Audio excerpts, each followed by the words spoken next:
Hi, my name is Anna, and on behalf of Junior Achievement, we would like to welcome you as a volunteer. Today, we will be talking about the third grade curriculum, JAR City.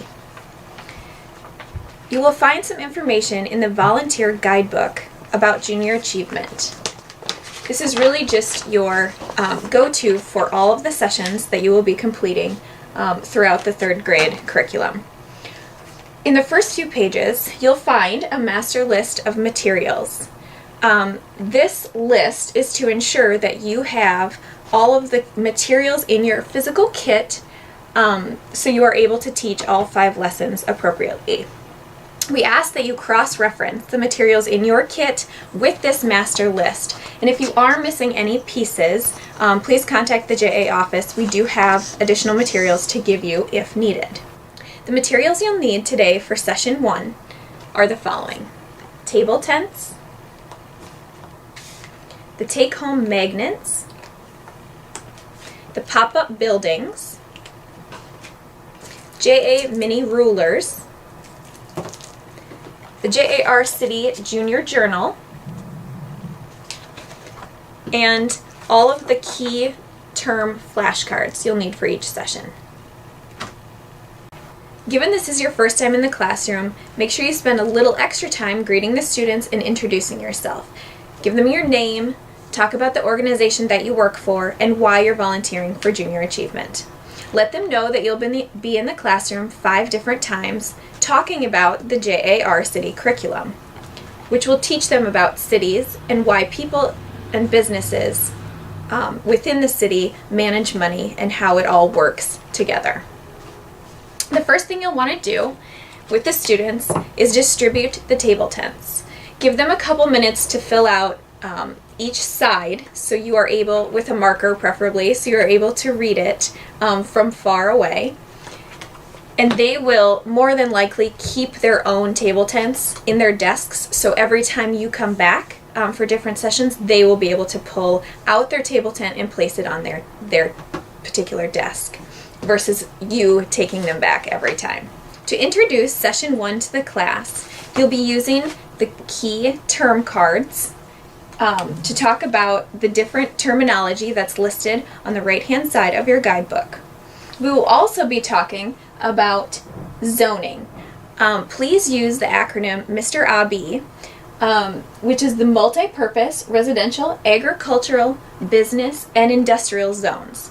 The students really gravitate towards using that acronym and the first letter of each of the zones to correlate with where their businesses should be placed on the zoning map.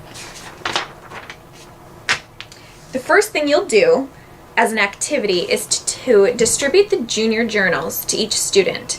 The only page that we'll be using for this particular session is the back page. Ask them to take out their art boxes for markers or colored pencils.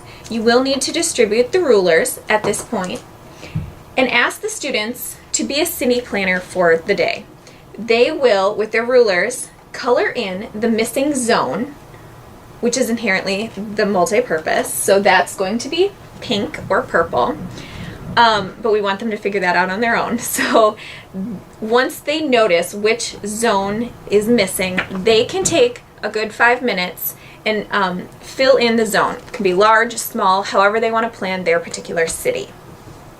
Since that's the only activity with the junior journals, ask them to put them away in their desks for the remainder of the time that you're there. The main activity that we'll be talking about today are goods, services, and businesses that provide those goods and services, and where they may be located in the city in particular zones.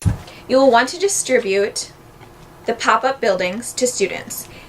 All students should get a variety of pop-up buildings. They are not all the same in each kit. Instruct them on how you pop them up. You just fold it, the bottom should come together, and it essentially becomes a box. The students love this and get very excited about it, so give them 5 minutes to color, write their names on it, and understand which form of business they got in the pop-up building. Let them know that if there's not enough time, they'll definitely be able to take the pop-up buildings home and finish coloring them and decorating them themselves. At this point, you're going to want to take the zoning map and put it on the floor, and have all the students gather around in a circle.